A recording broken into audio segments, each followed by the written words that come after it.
What fucking day is it?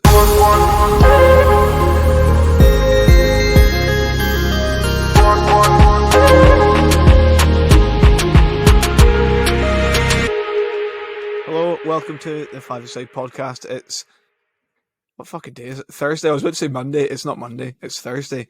It's the afternoon, and Billy's rushed home from his work for this one. It's our Scotland International Roundup. A fantastic week if you're an England fan, but for us Scotland fans, not so great. I mean, we didn't lose any of our games, but we'll get on to why it wasn't so great, really. Start us off in sunny Glasgow. We took on Austria, and that ended as a 2-each draw. Who's starting with? Everyone's thoughts on the game? Anyone want to? Seems everyone's thoughtless. Thoughtless. Well, I'll start since no one's gonna get the ball rolling. Yeah, we drew against an overrated Austria side. Austria coming into town thinking of the Billy Big Balls of the group, but they were bang average, to be quite honest. You know, I think we were well worth the point. We should have had a penalty. Wasn't given because the referee lost his glasses, it seemed. But you know, the first game was, I would say, a good benchmark to set. But I'm sure we'll talk later on of why that wasn't matched. Is it common practice for referees to wear glasses, or typically some do? Contacts, I'd assume. Some do. It was an all right start to the campaign, I think, is all I've really got to say on. I think it's one of those ones where, if you look at it, we probably could have came away with a win, but we also could have lost the game quite easily. But it's one of those ones where you probably you're okay with the draw at the end of the day, and you start unbeaten. I have to say I wasn't disappointed with the draw, to be fair. We'd probably we would have been well worth winning if we had won the game, to be fair. But a draw against they're not a bad side, Austria. They're a decent side, and I'll certainly take a draw off them at this point. It's just I reckon there's more progress to make with this squad, and we could certainly do better next time against them. I think we're always going to struggle to break down the slightly better teams, like with a slight lack of attacking quality in the side. So obviously the Hanley goal was a good header. It was a good set piece and everything, and then McGinn's goal was an individual bit of brilliance. But I think over the course of the campaign, one of the concerns would be actually being able to break down teams to score more goals, especially teams that are better than the Faroe Islands. Well, I think if you ask me, that was certainly shown against Israel. That I know we've played them a lot of times, but we just couldn't seem to actually break them down at the end of the day. We'll get onto that though. I think one of the main things for the Austria game was that McGinn started a bit deeper. And I'm not biggest. I know that's where he plays for Aston Villa, but I'm much prefer him when he's sitting just off the striker, which is where Christie and Armstrong both played. And then I think once one of them, I can't remember which one went off first, and McGinn moved up. We seemed to play a lot better from then on in. It seems like a squad lacking motivation though to go out and play decent football from the off, because just the starts of games, it's like you're watching, it's like they're waiting for the other team to strike first every time. Do you not think that's maybe down to how we're set up? We're set up not to lose. I think. Well, yeah, maybe, but that's what I mean by they're lacking that sort of that drive then to actually play well from the start, and only kick in and try and bounce back once we've went down. I'd say it's also quite a bit down to the fact that they haven't qualified for so long, and that's obviously they're going into games sometimes. Well, that will improve with time, but they were going into games sometimes where they're already thinking they're going to lose, or the draw is the best result. Whereas we've qualified for a tournament now, come the Euros, that we'll see how it goes. The confidence will continue to grow, I think, and I think the way we can set up, the way we changed systems sometimes, like we changed to the 4 against Israel, and we actually went for it. It works. We've got quality players that can go and attack teams, like especially like your Austrias and Israel's. You should be. We've got the quality in the team to beat them, definitely. Definitely Israel, that's for sure. They are rotten. They are But rotten. even Austria, they don't have any. Well, they do have some standout players, but none of them really played. Well, Alaba played, but I really don't get the hype about Austria. You know, they were, from what I seen, they just looked very bang average. You know, I wouldn't hype them, but they're certainly. you know, they're an okay squad. They're an okay squad. They're a well-oiled unit as a team. I think the way they play is definitely, quite good. It's obviously that sort of that region of they play well as teams. I mean, for me, why can't we have a go? I'd much rather see us, just go for it. Okay, right. If it doesn't work, it doesn't work. But at least then we can say, well, we've had to go. We're not afraid of teams. It looks as if at times we're afraid of teams. We sit back, we try and play this defensive counter-attack football, which I think against your bigger teams, can work. But when these bang average teams, God, go have a go for it. Don't be so bloody negative all the time. It was certainly interesting. The lineup was. I really wasn't surprised by any of it.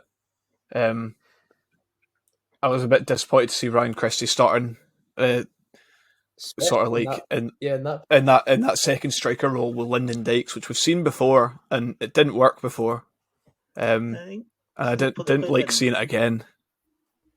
Christie kind of played him, like him and Armstrong played at either side of Dykes. I felt anyway. That's how it seemed like they lined up. I think we could have. It'd have been tough to fire Adams straight into the team, considering Dykes hasn't. He's done well since he came in. I would have liked to see us start with Adams against Austria because without a doubt he is our best striker now. I wasn't really impressed with Armstrong at all. I thought Armstrong was really negative at times. He didn't really want to drive on with the ball at all, which I thought it felt like that's what he was in that position for. Like you could probably say that him and Christie are quite similar players in the way that they play. Obviously, Christie this season's been a lot more advanced and like hitting more shots, but in their sort of their base gameplay, they're very similar players. Like high energy, they like driving. They never stop running like quite a lot of the time, and they're both very good passers of the ball. So. Yeah, like Billy mentioned, I feel that sometimes, I understand that we have to be strong defensively, but I wouldn't mind at points having a go at some of these teams because looking at our group, to be completely honest, the only team I would say that are better than us considerably would probably be Denmark. Even then, I feel we still have an opportunity to get points against if we play well. No, I agree. One thing I've seen a few people saying, and what I'd also be interested to see, is people are talking about a partnership of Dykes and Christie. Not Dykes. That's not the right one. Adams and Christie. Yeah. I think Adams and Christie could work, but I feel like Adams is more. I know that you're wanting to play Christie as a striker as such, but I feel like Adams is more suited to playing with another actual striker like he was last night. To be fair, but I've got to say the one player I was actually really impressed with coming in was Grant Hanley. I feel like he started off against Austria. The first 10-15 minutes he was a bit shaky, but that's what you get when he's been out for so long. To be fair, but he came into the game and he was quite impressive across all 3 games, I thought. I think he did okay, and that's like I mentioned before when we were doing the sort of like the squad breakdown, that I thought that it would be okay for us because he's having a decent season, and when you have a decent season, it kind of gives you confidence to play well in any like sort of setup that you're put into. So I felt they did quite well considering Austria's striker, who I'll not try and mispronounce. I'll say he's from Stuttgart. That you guys can look him up from there. Who's the size of a house. He's literally 6'7". massive. I think they did really well to like defend him because he did score. I don't think I scored both goals. But he was a nuisance the entire game, Yeah. and apart from two like real professional goals, they done a fairly decent job. Yeah, I think the second one's just a really good header as well. There's not really much we can do about it. When you're The 6'7", it's easy. Yeah. Henry could have maybe got tighter on him and like made it harder for him to get up Yeah, even above to get the power in the header. But even then, it was really well placed. But yeah, possible. Don't know. And they've got that Baumgartner guy, and he jumped out of space. So you can look at it that way as well.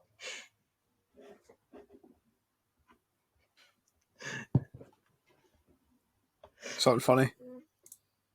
Matt saying the guy jumped out of space. Craig liked that one apparently. Apparently, no one else registered it. So just No, waiting the no. tumbleweed come through. I heard it. Yeah, but Yeah. like Jer said, that striker from Stuttgart that we won't struggle to pronounce his name. He did have 8 goals in his last 10 games for Stuttgart coming into this game. So he seems like he's quite a good striker, good prospect for Austria. Yeah, I mean, Sasa Kaladzic was the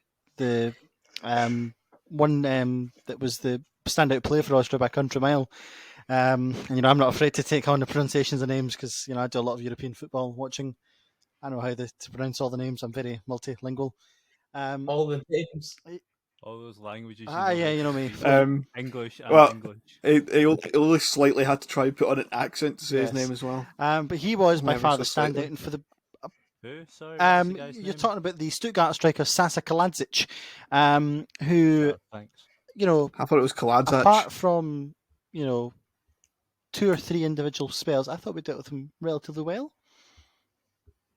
We dealt with him okay, apart from the fact that he Yeah, scored 2 that's goals. what I'm saying. Apart from the 2 or 3 individual Yeah.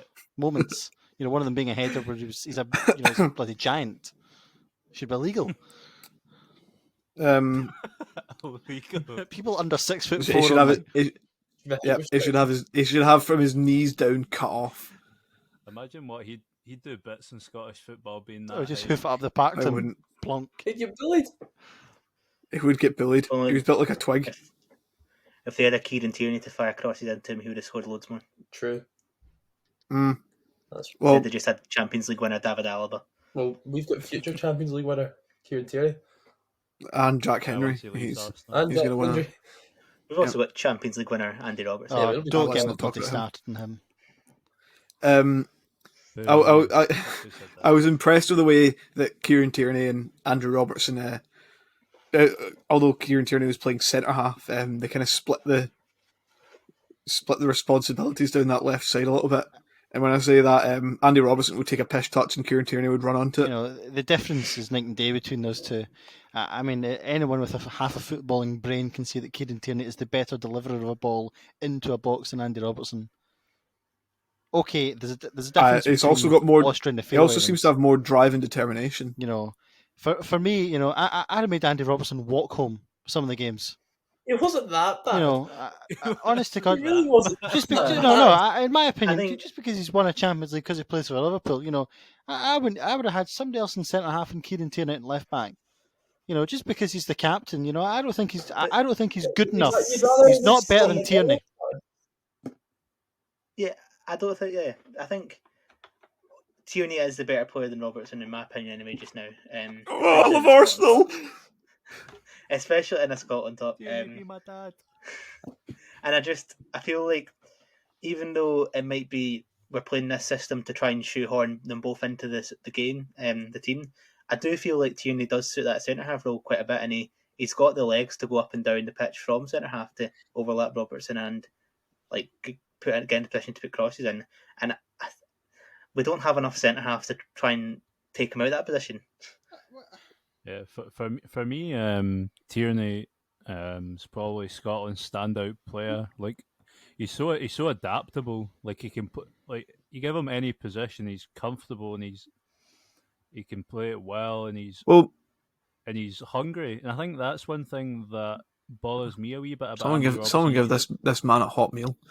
You don't see the same sort of like grit and determination you see from Tierney. It might just be a visual thing, but No, I agree Tierney some with looks you. I hungry agree with and you. no, ready to I win. also And agree with you, but I feel like Andy Robertson's is riding that kind of half good goal that he scored. I can't even mind who it was against. Probably some pish team. Probably Cyprus. Israel. So, exactly. Cyprus. He scored a half good goal a couple of years ago against Cyprus, and I mean, he's kind of been riding that, and ever since. And the fact he's bring it back captain in makes it Cristiano. it makes him really Lithuania, difficult to drop him as well. did he score a good goal against Lithuania too, if I remember rightly? I can't remember. I mean, right now he couldn't cross the road, let alone a decent ball into the box. Hey, luckily we it's got games on the because football pitch.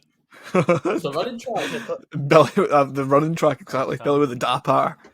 I don't think it helps the fact that the system he plays at in Liverpool, like they fire in early crosses, whereas Tierney, he'll get the ball and he'll drive on and he'll try and find the space to put in a cross, and he'll pit the man out most of the time. Embarrassing. Yeah, He should be able to do it either. A world class left back should be able to do either. I tell you what, I hate the amount of people that say, "Oh, Robertson doesn't perform well because he doesn't have good players alongside him." The Scotland team is full of guys who can play in the Premier League and can It- play in the Premier League And well. I mean, It's such a, like a it's always going to happen though. Like Mo Salah went away with Egypt on his international. When he goes away with international, he goes away to Egypt, and he still performs well with them. So, and they're not exactly the best players in the world, are they? So, I mean, they have El Nene. oh wow, Great class. Class player is our enemy. yep. Moving on, John McGinn. Is he Europe's best player? He's certainly up there. It's got to be in the conversation. It's got to be the conversation. Well, Well, I former mean, Hibs player John McGinn. Is that who we're talking about? no, I don't think so. I think Oh, it's this is Aston Villa Oh, sorry. player John McGinn. Mm. You just have to mention he played for Hibs 20 million times. He played for Hibs. He scored the equaliser, the game equaliser, got us a point. It was a ball flung into the box and kind of headed about a bit, didn't it? Wasn't it? And then it comes out, and I think it's Ryan Christie Yeah. is like outside the box, and he plays a nice controlled floated header back into the danger area, and John McGinn just sees it and backs up onto it, and well, you can see he's thinking about it, and he's backpedaling, and he just goes for the overhead kick, and it was a sweet one. Well, he said in his interview post match, he said the only reason he tried the overhead kick was because he thought he was maybe going to be offside, which is fair enough. I'm still To be fair, But it's spectacular. when you looked at the first angle, he didn't look very onside, and I have not seen any other angles since, but he didn't look greatly onside to me. I can confirm I have seen an angle where he is definitely 100% onside. So Thank you, Dad. no controversial goals here. It was a good goal, and it secured us a good point. I'll say I'll give that a solid 7 out of 10 point rating. Yeah, I'll agree with that. I'd take it.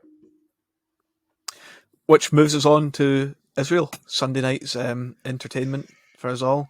And boy, was I not entertained. I wasn't entertained starting the match because, well, we played Israel about 800 times in the last year. I don't know the exact stat, but that's what it fucking feels like. I think they said before it's been 5 months since we last played them. It felt like fucking 2 weeks. From the word go in that game, it was uninspiring, lackluster. I'm sure Billy has many other words to describe it. It was a disgrace, to be quite honest with you. You know, at half time, I'd have flung the players, I'd have flogged them. They were bloody dreadful. I mean, you could have changed the majority of the team. They were that bad. But whatever was said at half time by the world's greatest coach, John Carver, obviously motivated the players to perform better in the second half. It was like chalk and cheese. First, Just to assure everyone that Billy's not 50 years old. He is in fact 22, like the rest of us. I'm 54. Don't know what you're on about. I'm not too sure of maybe the words at half time or the fact that the sub at half time to change to the 4 at the back, bring on Christie, take off Henry.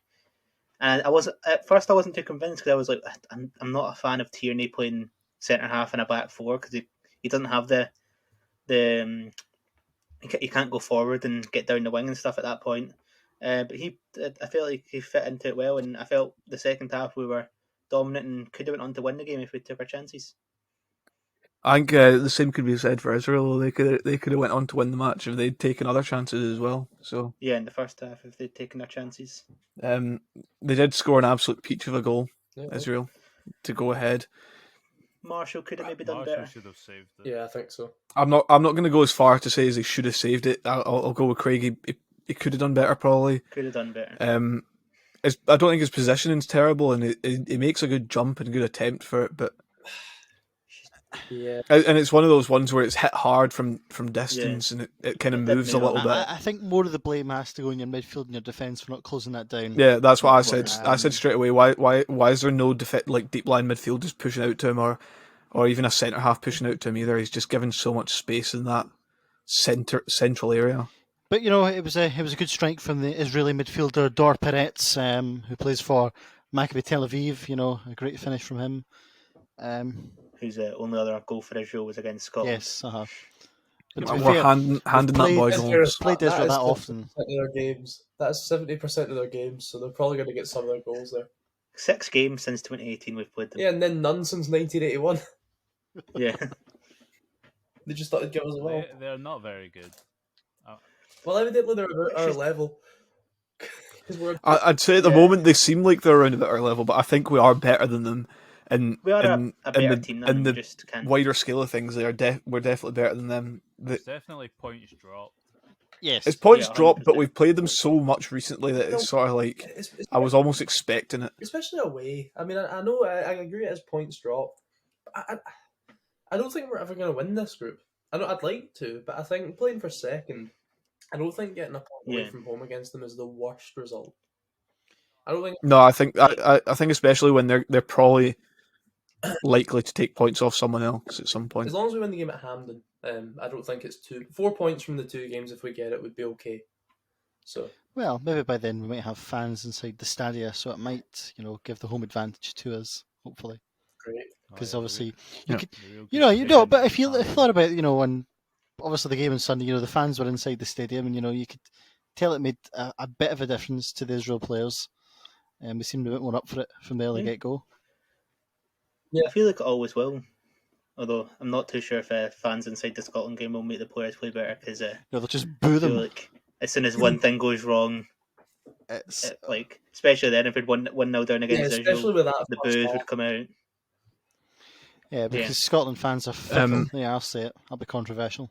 Well, we did get a point in this game, and it was another game where Ollie McBurney still didn't get a goal. Honest to God, Yeah. He also so it is. he still didn't play, but But he didn't get a goal. Isn't it to score? But he did get a goal. Though, Craig. Did he score? No. Ryan Fraser played well though. I like him. I I feel like him. He's too short. Do you know? well, he might be too short, but he can still score headers. Yeah, and do you reckon, as one article in England put it, that his recent goal scoring might lead him to an England call up? It might England call To up, be yeah. fair, suppose, Sky yeah. Sports are fucking he might morons. make the Euro squad. You never know. Yeah, Gareth will be keeping an eye out. Tits. I think Ryan Fraser had an okay Well, certainly better than McBurney. time. He's a very different player than Burnley. What are you talking about? They're both big men, Honest to both God, hold up I kid you not, I'd strikers. rather actually still have Chris Boyd up front. He'd do more of a job. To be fair, I don't think he would. I think you're being a bit over dramatic there, I'll ask Bill. him he would next be time the he's in best my goal work. scorer in that team. He would do more of a job than McBurney. Honestly, I He would be the He fittest. would be the fittest, He'd definitely. be the least fit. He'd be the best You know. goal Sounds scorer. like another guy that didn't even play. it's about position. Not about you don't need to run. If you can do a good position, you can score. I'm all Yep. for slagging him off, but he didn't play. I'm Well, just talking yeah. in general, though. He did- Overall. He did play. He did get minutes in the next match, and still didn't score, even though it was the Faroe Islands. So Didn't get many minutes though, but he got enough. He got 7. He got enough minutes. That's enough. As well that move us on to the Faroe Islands game then. Yeah, and again, I'll Talk ask you the enough about it. question: Is John McGinn the best player in Europe? well, no, Kieran Tierney is. Well, Well, I think it's a close battle between them, isn't it? John McGinn feel getting like- 2 goals, Kieran Tierney getting 3 assists. I mean, yeah. I feel like when they left the Euros in the summer, like they can both hold it Mm-hmm. to start with. well, I think it's John McGinn's first goal. I mean, Kieran Tierney just does so well, and then he lifts his head up. He actually looks for someone, and he goes, "Oh, there's a great cut back," and John McGinn just drives it low into the net, and Che Adams jumps over it. I know we only scored one goal in the first half and 3 in the second, but the first half was, I know it was the Pharaohs, but the first half was by far one of the best first half performances we've seen from Scotland in a long time. I think that says It was very good. And, I think that says a lot. I think we should about have. his performances. I I think was confused. we should have scored more in the You know first what? half. Yeah. Like Twitter and stuff at half time, and I seen so many folks saying, "Oh, this isn't good enough" and stuff like that. We're playing rubbish. It should be one each. Fair enough, they did have a good chance that Gordon made a good save for, but apart from that, they didn't really trouble us at all. But that's what the goalkeeper's there to do. I mean, the Pharaohs, the Pharaohs man of the match was their goalkeeper Gunnar Nielsen. The 34-year-old plays with Hafernattor Nordlor. Where are they based? I wouldn't like They to say that. they are based in Iceland. I'm a big fan of the Icelandic. Sorry, league. who the fuck does he play for? God's sake, I need to repeat it. I didn't even. Yes. So Gunnar Nielsen plays for Hafnarfjordur. I'm trying to read it on the screen at the same time as he's saying it. So If it's Half in or Icelandic, nor- listeners half might north, know the how to veteran spell it. Half North Yes. Jorder. Half North Jorder is how I'm reading it. Well, I'm Yeah. Icelandic. I'm part Icelandic. I think his photo on Flash Scores is just lifted off his Instagram or it just something seems, as it just well. seems he's like a tracksuit, just posing very seductively. It's a very weird one to put up. One of them He used to live for Motherwell. back to the What? He used to live for Motherwell in 2013-14. Oh, I remember him well. oh, there we go. Never Back to heard of him the before in my life. back to the actual game. I do agree that we did play really well, and I feel like the Adams Dykes partnership did work well. There was stop. points where there Stop. was points. No, I'm going to keep talking about No, it. There was Matt, points where you- it was I need to talk to Matt. Hmm? You said he used to play for Motherwell. He also used to play for Man City. Oh yeah, Now that's the caliber of goalkeeper we scored 4 goals against. Man City goalkeeper. Yep. One game for Man And- City. So, like I was saying about Adams On you go, and Dykes continue. partnership, there was points where it looked a bit shaky, but I feel like as it's played more, it will improve over time, and I feel like that should be the straight partnership we go with. I feel like we should be playing 2 strikers against in the Euros, and because that we're good enough to play 2 strikers, and I feel like it will work for us. I think it was actually Adams looked a lot more confident in that game last night. He was trying things like little flicks on and little like back heels into Dykes and stuff, and playing in like runs in behind and playing passes and asking for the ball a lot Yeah. more. And he did pick up his goal, his first Scotland goal. With Kieran Tierney's third assist. I think we should probably judge him, when he's actually, played with. No. It's the Pharaohs. It's a very early stage to judge him, yes, but I think he's done well, and he definitely warrants getting called up again. Yeah. It's not just the goal scoring ability like that he provides; it's the touches, the movement that he brings. Just opens everyone the was game better up than a Ollie lot, yeah. McBurney, and that's a standard that he's got to beat. So True.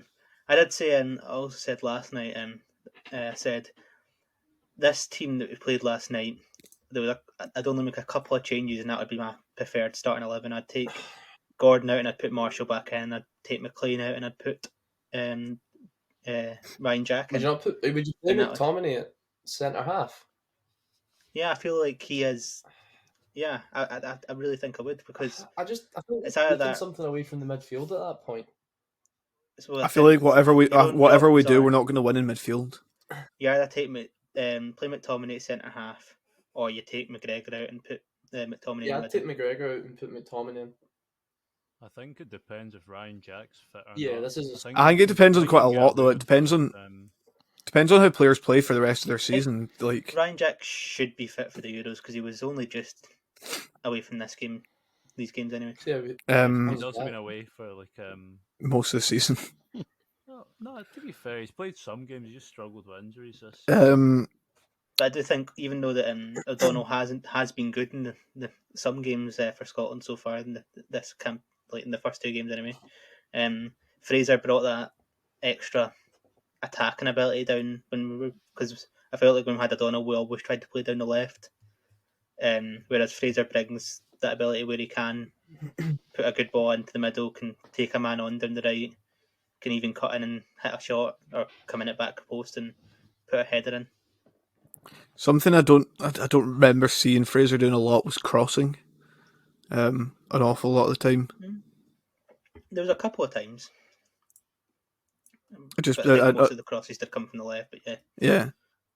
Just maybe there was someone else that was like more confident on the right foot to sort of cross the ball. Yeah.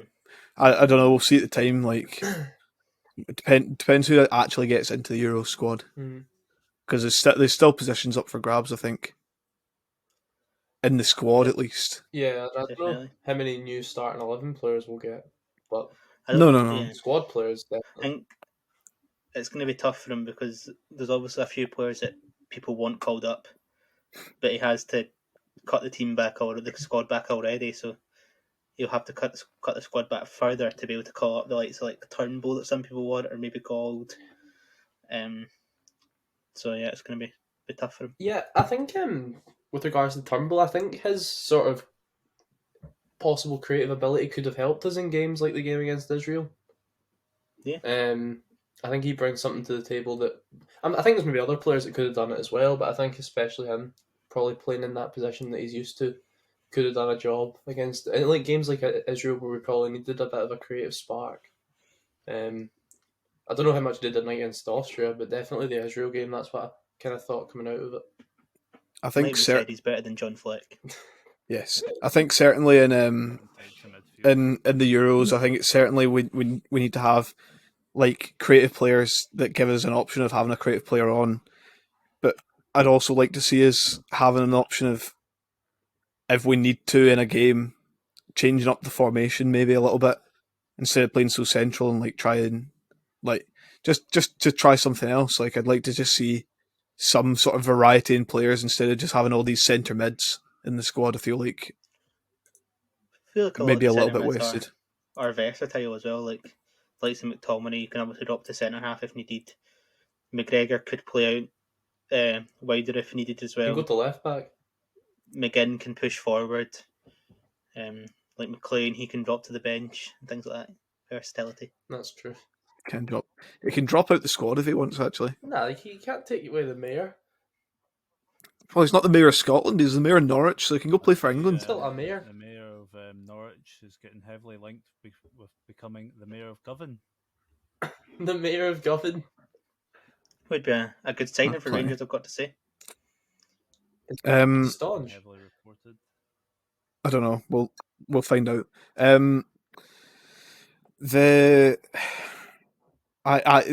wouldn't like to be in Steve Clarke's shoes right now. He's got a lot to make his mind up on, a lot of decisions to make. Obviously, he'll be looking at how players play for the last few league games and the Scottish Cup as well, which gives the opportunity for Scottish players to play, to get minutes and sort of show what they're capable of. The likes of Turnbull, if James Forrest can get back in the Celtic squad and build himself a decent run of form, then he definitely could be worth a shout. And players in England as well, they've got plenty of games to play, and a few of the players have plenty to play for their teams as well. So yeah, like for all we know, like Billy Gilmore got shoved in for the last quarter of the season and play outstanding every game, and then he has to get called up pretty much. But you never know. I don't know. Knowing Steve Clarke, wouldn't call him up anyway. Someone could get 4 hat tricks in 4 games, and he'd be like, "Nah, you know what? I don't want you." It'll be interesting to see. Obviously, we've spoken previous podcasts about Nathan Patterson. Obviously, he has received a 6-game match ban, which can be reduced to 4, I believe. Mm-hmm. Yeah, it's 4 and then 2 suspended. Yeah, which means he probably now won't have a chance to actually prove himself to Steve Clarke. Probably not, because Tavernier probably. Well, he's only got himself to blame. You know, he's an idiot. He's only got himself to blame. He could have been in the Euro squad, but he's blown it. He's blown it for having a stupid house party in COVID time. So you know what? I don't have any sympathy for him. No. I don't have any sympathy for him because obviously it's his own fault. But I feel like he was like on the edge of making this squad, but I don't think he was ever. I don't think he's ever going to make the Euro squad now. That he's banned for those games, but I think he's definitely in for a shout come September when the World Cup campaign continues. It'll be very difficult to pick him if he's not going to get game time at club level. Yeah. No, I would disagree with that. I feel like there's definitely a lot of players that get picked when they're not getting game time. He doesn't I think get but all, that's a Scotland wrong mentality, though. Yeah, Yeah. we just do the Yeah, old but if- pals act. if We just you- pick our pals. even but even if he's not getting game time, the quality is there. He is a good enough player. He is, in my opinion, he's a better player than Stephen O'Donnell. I think A I better think player than Liam Palmer. Steve Clark certainly has to look at the players that who he used during this break, and like how much players got used. So the players that he uses quite a lot, obviously, they'll have to be called up, but he needs to actually have a look at some of these midfield players that didn't get very much game time, and like why did they not get very much game time? Or, like, do you plan on giving them game time, or are you just going to call them up and put them in the squad for the sake of having Nisbet, an why extra was player Nisbet there? called up? Utterly. He played, didn't he? He played Well, 20 I mean, minutes I- against the Pharaohs. Yeah. God, you could have stuck Yeah, one of yeah. us in for 20 minutes against the Pharaohs. But you have to call it more than two strikers, because if you're not giving yourself any options, if say the Faroe Islands game had gone bad and we had no strikers on the bench to change it up. If the game against the Pharaohs had gone bad, I'd have sacked him on the spot.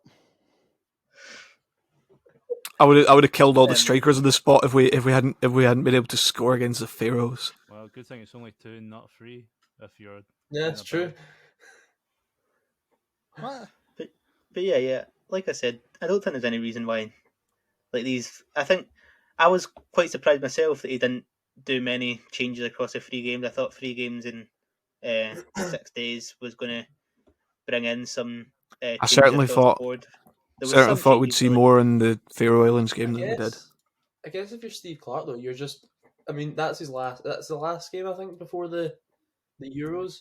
Is it? Yeah, I reckon there will be we'll have a friendlies, friendly. but- Yeah, we might get friendlies, we'll- but we'll have on friendlies. the off chance we struggle for that, I mean that's his last competitive game at least to try and Yeah, see to what actually see. he's going to perform. So I think just to use the Faroe Islands game was a bit of a piss up.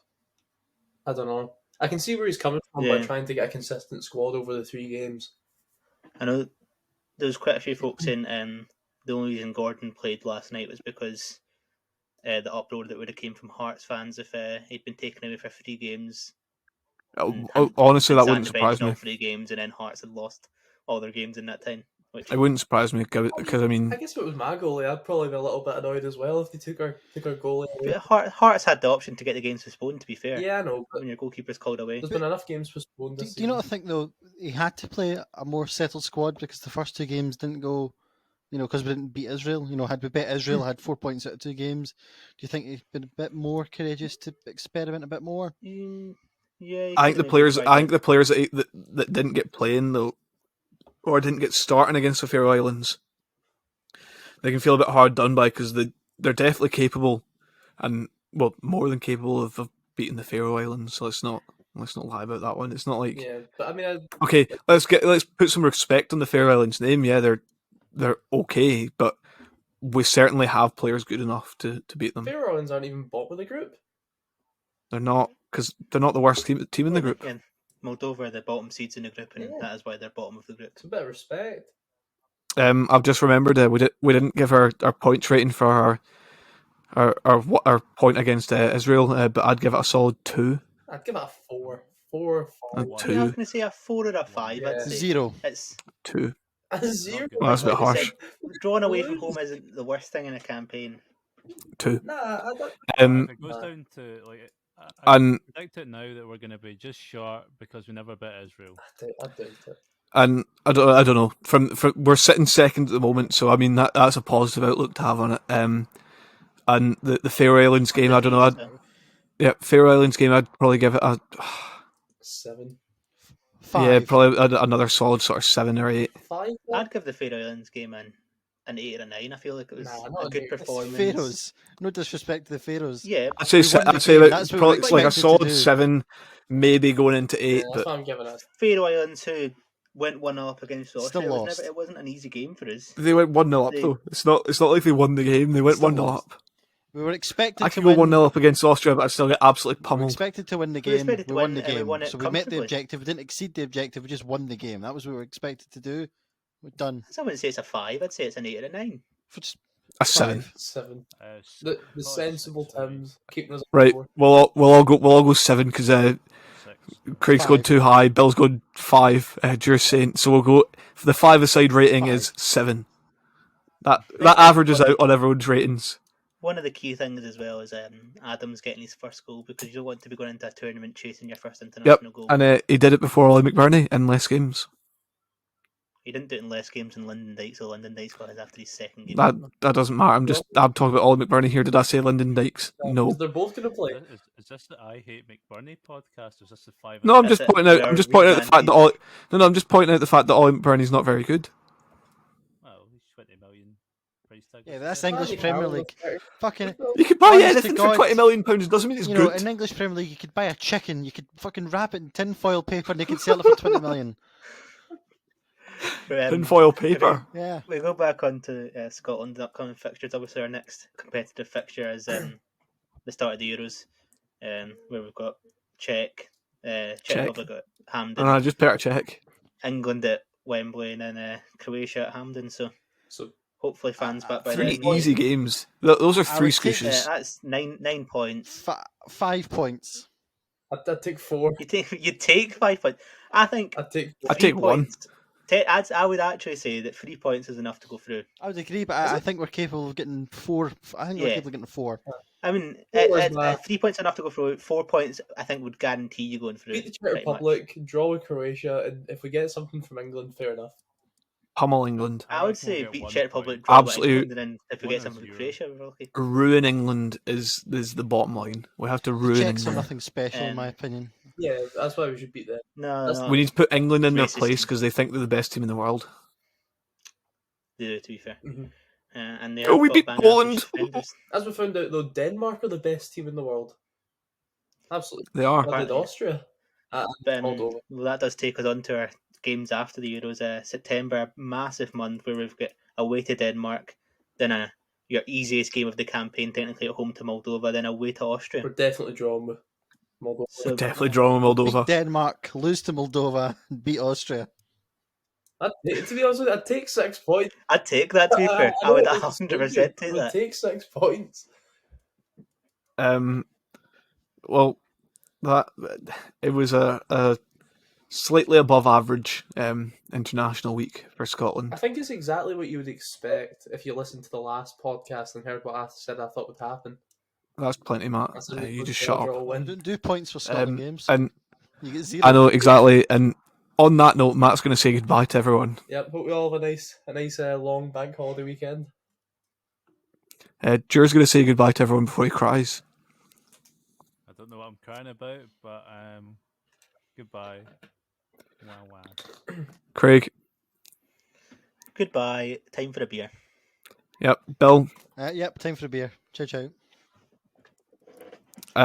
Myself. It is certainly time for a beer. I mean, I've already had one, but we'll go for another one. Hope everyone enjoys their bank holiday long weekend if they get it. To anyone who has to work tomorrow or on Monday, get it right up you. I'm working the weekend, so it doesn't count. We'll be back. We'll be back on Monday again for our Scottish Cup roundup. Until then, stay safe and goodbye.